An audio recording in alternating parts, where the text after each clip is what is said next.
নমস্কার, গল্প চিরন্তন চ্যানেলে আমি মৌসুমী আপনাদের স্বাগত জানাই। আজ শোনাব লেখিকা সুচিত্রা ভট্টাচার্যর অবগাহন। গল্প পাঠ ভালো লাগলে চ্যানেলটা সাবস্ক্রাইব করতে ভুলবেন না কিন্তু। অমাবস্যা, পূর্ণিমা, একাদশীতে গঙ্গা স্নানে যাওয়া হেমলতা স্মৃতিকণার বহুদিনের পুরনো অভ্যাস। বিশেষ কোনো তিথি বা যোগ থাকলে তো কথাই নেই। কাক ভরে বেরিয়ে পড়েন দুজনে। ছোট পিতলের ঘটি, একখানা কাপড় আর গামছা হাতে যখন রওনা দেন, আশপাশের বাড়িঘর আধবোঝা চোখে সবে শরীরের আড় ভাঙছে তখন। রাতের গ্লানি গায়ে মেখে সরু গলিটা এলিয়ে আছে বাজারের মেয়েদের মতো। রাত জাগা রাস্তার বাতি মাতাল চোখে পিটপিট তাকাচ্ছে। দুই বুড়ি বড় সন্তর্পণে দেখে শুনে পথ চলেন। গলি পেরোলে বড় রাস্তা, তারপরে বাস রাস্তা, তারপর ফাঁকা বাসের কোলে চড়ে হু হু করে কালীঘাট। হেমলতা হাঁটু বরাবর কাপড় তুলে একদলা কফ পার হলেন। গো, এত বৃষ্টিতেও রাস্তাটা একটু পরিষ্কার হলো না গো। হবে কি করে? পোড়ামুখুরা ধোয়া মোছা থাকতে দেয় কিছু? দেখুন না, এই সাত সকালেও কেমন এক নাদা হেগে রেখেছে। গোড়ালি তুলে ডিঙি মেরে হাঁটছেন স্মৃতিকণা। দুই বুড়িকে দেখাচ্ছে ঠিক থপথপে ব্যাঙের মতো। অনেক কসরত করে গলিটুকু পার হতে হবে। কাল রাতে জোর একচোট বৃষ্টি হয়ে গেছে। এখন সেখানে জমে গেছে গোলাটে জল। আঁশটে গন্ধ মমা করছে চতুর্দিকে। ছড়িয়ে থাকা নোংরা ন্যাকড়া, এঁটো কাটা, মানুষ, কুকুরের পায়খানা সব মিলেমিশে একাকার। বহুকাল ও গলির কোনো সংস্কার হয়নি। জায়গায় জায়গায় ডুমো গর্ত, পিচ ঢালাই ঢেউ খেলে গেছে। খানা খন্দ ভরা রাস্তাটাকে টপকে এসে নাক থেকে কাপড় নামালেন দুই বৃদ্ধা। ফুটপাতের বাসিন্দারা রক দালানে উঠে যাওয়াতে এই রাস্তাটা একটু ফাঁকা ফাঁকা আজ। নেড়িকুত্তার দল যত্রতত্র গুটলি মেরে শুয়ে। পানসে আকাশ থেকে ভারী হাওয়া মাঝে মাঝে গতন নাড়াচ্ছে অলসভাবে। নিঝুম বাড়িগুলো থেকে ভেসে আসছে ফ্যান চলার চাপা শব্দ। খোলা জানালায় লুটোপুটি খাচ্ছে পর্দারা। দুই বুড়ি বাস স্টপে পৌঁছে দম নিলেন একটু। বাস স্ট্যান্ডের শেডের নিচে দু তিনটে লোক মাথামুড়ি দিয়ে ঘুমোচ্ছে। উল্টো দিকের ফুটপাতে বসে ঘন ঘন গা চুলকে চলেছে এ পাড়ার মৌরি পাগলি। নাড়ি ভুড়ি চটকানো একটা বেড়াল থেঁতলে পড়ে আছে রাস্তার ঠিক মাঝখানে। সারা রাত জলে ফুলে শরীরটা তার এতখানি, রক্ত, মাংস, চামড়া, লোম সব দলামলা। হেমলতা আর স্মৃতিকণা একপাশে জড়সড় হয়ে দাঁড়ালেন। হাড় হাবাতেগুলো একটু দাঁড়ানোর জায়গাও রাখেনি গো। একটা বৃষ্টি হলেই শহরটা যেন নরক হয়ে যায়। একসময় রোজ সকালে গঙ্গা জলে রাস্তা ধোয়া হতো, কোথায় যে গেল সেসব দিন। ঝাঁটা এখনো পড়ে, তবে ওপর ওপর। হেমলতা ঠোঁট বেঁকিয়ে আর একবার তাকালেন চারপাশে। তখনই নজর গেছে ওদিকের ফুটপাতে। উল্টোমুখো একটা বাস থেকে এইমাত্র নামলো মেয়েটা। হেমলতার মুখে ভাঙচুর হলো। মণ্ডলদের মেয়েটা না?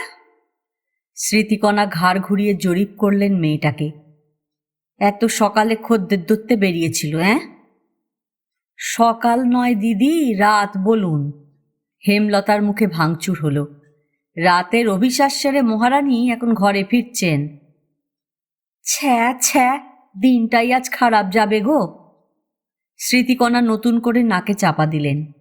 ভোর না হতেই বেবুসেটার মুখ দেখতে হলো। মেয়েটার চেহারাটা কেমন হয়ে গেছে দেখেছেন? কদিন আগেও কত সুন্দর ছিল, অত্যাচার করে করে এখন একেবারে পোড়া কাঠ।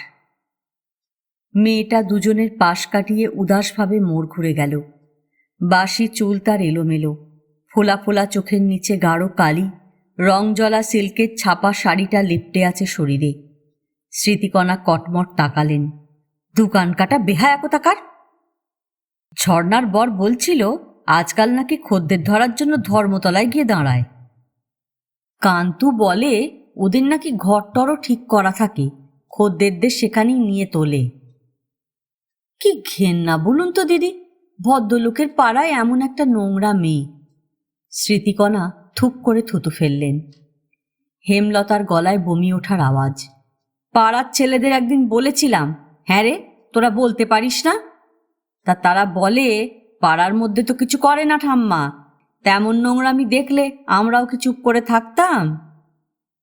ওদের আর দোষ কি? উঠতি বয়সের ছোকরা সব অমন একটা ডগডগে ছুরি নাকের ডগায় খেলে বেড়ালে। পাড়াটা দিন দিন কেমন পাল্টে যাচ্ছে দেখেছেন? এই তো মুকুজ্জেদের সেজ বউ শুনি সেদিন দেওরের সঙ্গে। মেয়ে বউ কে এখন বাদ আছে দিদি? অনাছিষ্টি অনাচারে ভরে গেল দেশটা, কারুর একটুকু পাপ বোধ নেই। একটা সরকারি বাস এসে দাঁড়িয়েছে। কথা বলতে বলতেই দুই বুড়ি সেদিয়ে গেলেন বাসের খোলে। নির্জন রাস্তা ছেড়ে ছুটে চলেছে বাস। ফাঁকা বাসে গুছিয়ে বসে দুই বুড়ি পয়সা বার করছেন। বন্ধ সার্সির ঝনঝন শব্দের সঙ্গে ইঞ্জিনের আওয়াজ মিশে কানে তালা লাগার জোগাড়। দরজার দিক থেকে ছুটে আসছে কনকনে জোলো বাতাস। হেমলতা সবে বসার চেষ্টা করলেন একটু, আবার মনে হয় বৃষ্টি নামবে। নামুক নামুক, সব ভাসিয়ে নিয়ে যাক। হেমলতা হাতে পয়সা চেপে আঁচলের গিট শক্ত করে বাঁধলেন। ভগবানও নেয় না আমাদের, আরও কত কি যে দেখতে হবে। যা বলেছেন, অসভ্য বেহায়াদের যুগ এটা। ওই মেয়েটাকেই দেখুন না, দাদাটা যা হোক বিয়ে তো দিয়েছিল একটা, তুই ঘর করতে পারলি না, বছর না ঘুরতে ফিরে এলি, তোরই তো চরিত্রের। না গো দিদি, মেয়েটা আগে এরকম ছিল না। হেমলতার গলা আচমকা নরম যেন। অনেক দিন থেকে দেখছি, বাপ মা মরা মেয়ে, দাদাটা তো পাড় মাতাল, বৌদিও শুনি খুব দজ্জাল। বিয়ে দিয়েছিল এক লম্পটের সঙ্গে, তা সে হারামজাদা নাকি মারধর করত খুব, খেতে পড়তেও দিত না। আর একটা মাগির সঙ্গে পীড়িত করে এটাকে ঘাড় ধরে বার করে দিয়েছে। লেখাপড়াও তো শেখেনি কিছু। শিখলে কি আর এই গতি হয়? তবে লেখাপড়া শেখা মেয়ে বউও তো দেখছি অনেক, তফাৎ নেই কোনো। তা যা বলেছেন।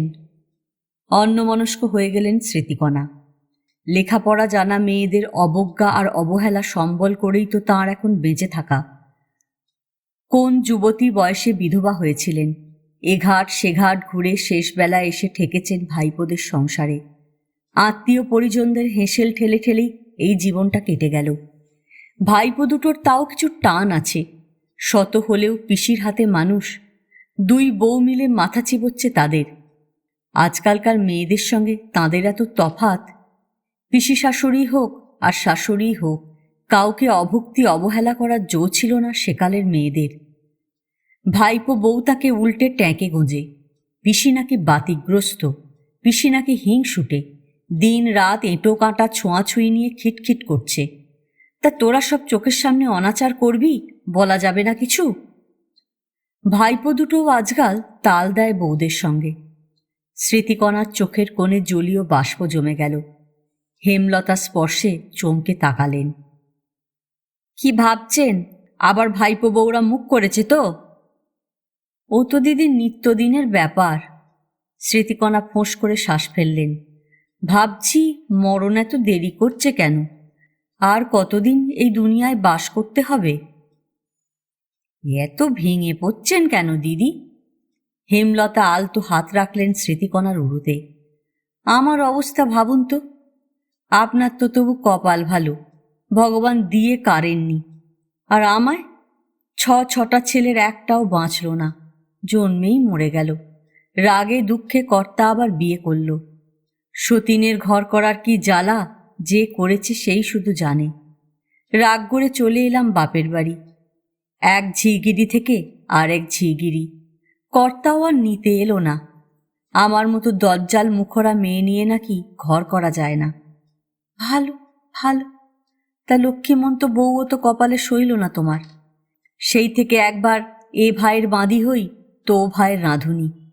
বঞ্জি এখন এত আদর করে রেখেছেন কেন বোঝেন না?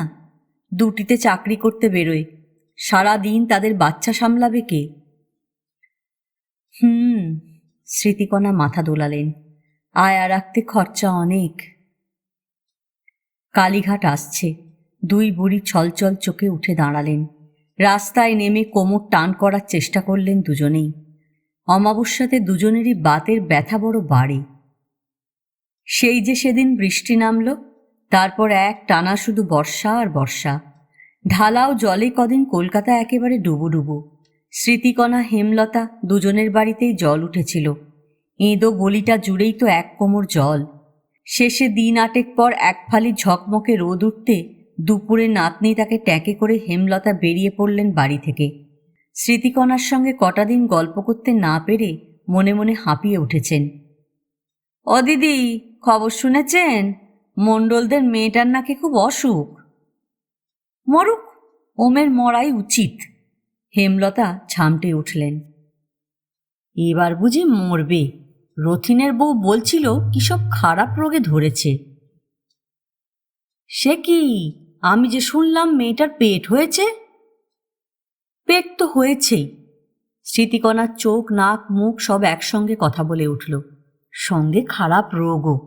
পাশের বাড়ির খুকু বলছিল এই কদিনেই নাকি শয্যা নিয়েছে।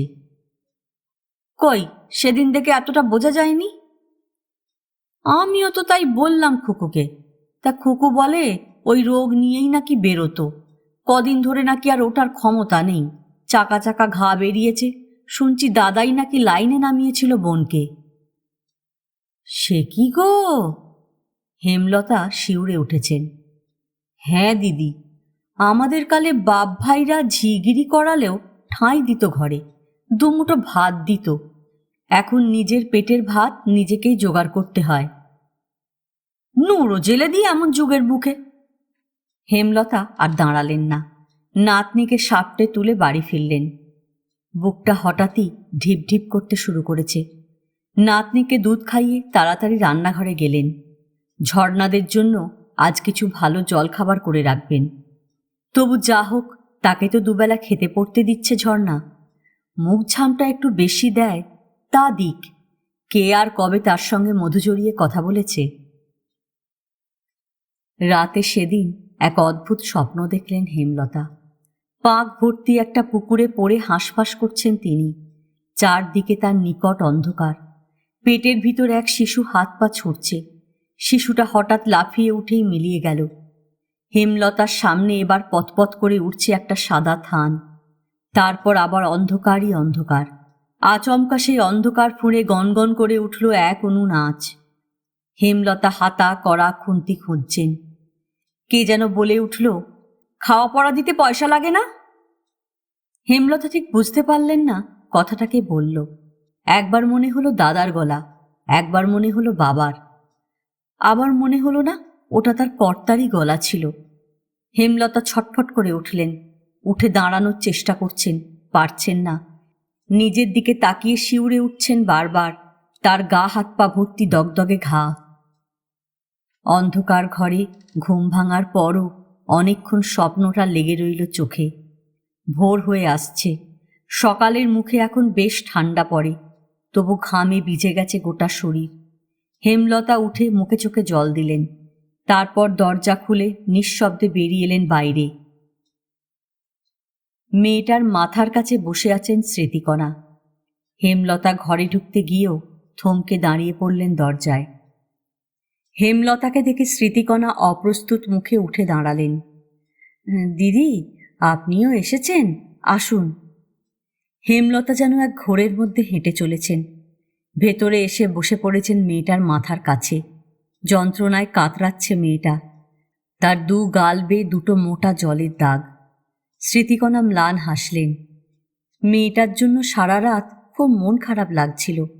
শুনলাম দাদা নাকি একতলার এই ঘরে চালান করেছে বোনকে।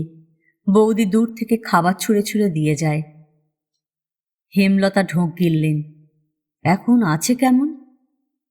কথা বলতে পারছে না, রোগ জোর কামড় বসিয়েছে। গুরুদেবের আশ্রম থেকে কিছু টোটকা এনে দিলে। আমিও তাই ভাবছিলাম। হেমলতা ধীরে ধীরে স্বাভাবিক হয়ে উঠছেন। দাদাটা তো ডাক্তার দেখায়নি নিশ্চয়ই। বোধহয় দেখিয়েছে। দেখুন না, ওই তো ওইখানে কটা ওষুধ আর মলম রাখা। তা মলম লাগাবেটাকে কেউ আর কাছে ঘেঁষছে না। কই, দিন দেখি মলমটা আমার হাতে। হেমলতা যত্ন করে মলম লাগিয়ে দিচ্ছেন শরীরের ঘায়ে। স্মৃতিকণা মেয়েটার মাথায় বালিশ তুলে দিলেন ভালো করে। কপাল ছুঁয়ে তাপ দেখলেন। মেয়েটা অস্ফুটে কি যেন বলে উঠল। কি বলল বোঝা গেল না। সারা শরীর তার ফুলে উঠছে, চোখের নিচে চাপ চাপ কালি। জড়ানো স্বরে একবার যেন ডেকে উঠল, মা, মা গো। দুই বুড়ি একসঙ্গে ঝুঁকে পড়লেন। শোন রে, তোর কোনো ভয় নেই, আমরা তোর কাছে আছি, তুই ঠিক ভালো হয়ে উঠবি। মেয়েটা ফুঁপিয়ে কেঁদে উঠল। এই দেখ, কাঁদিস কেন? একদম কাঁদবি না। লড়াই করতে গিয়ে কাঁদলে চলে? মেয়েটা তবু কাঁদছে। দুই বুড়ি এবার মেয়েটার খুব কাছে মুখ নামিয়ে আনলেন। পেটেরটাকে বাঁচাতেই হবে রে, খবরদার ওটা যেন নষ্ট না হয়। দিনের আলো উজ্জ্বল হচ্ছে ক্রমশ। মেয়েটাকে ঘুম পাড়িয়ে বাইরে বেরিয়ে এলেন দুই বুড়ি। বাইরে এসে পরস্পরের মুখের দিকে তাকালেন। স্মৃতিকণা চোখ রাখলেন হেমলতার চোখে। আমিও তাই ভাবছিলাম, এখন আর গঙ্গা স্নান না সেরে ঘরে ফেরা যায় না। দুই বুড়ি পথের সব ছোঁয়াছুঁই বাঁচিয়ে বাস রাস্তায় এসে দাঁড়ালেন। এই গল্প এখানেই শেষ। গল্প পাঠ ভালো লাগলে লাইক, শেয়ার, কমেন্টস করতে ভুলবেন না। এখনও যারা আমার চ্যানেলটা সাবস্ক্রাইব করেননি তাদের সকলের কাছে অনুরোধ রইল, প্লিজ আমার চ্যানেলটা সাবস্ক্রাইব করে নেবেন। পাশে যে বেল নোটিফিকেশানটা আছে সেটা অবশ্যই প্রেস করে দেবেন। আজকের মতন নমস্কার।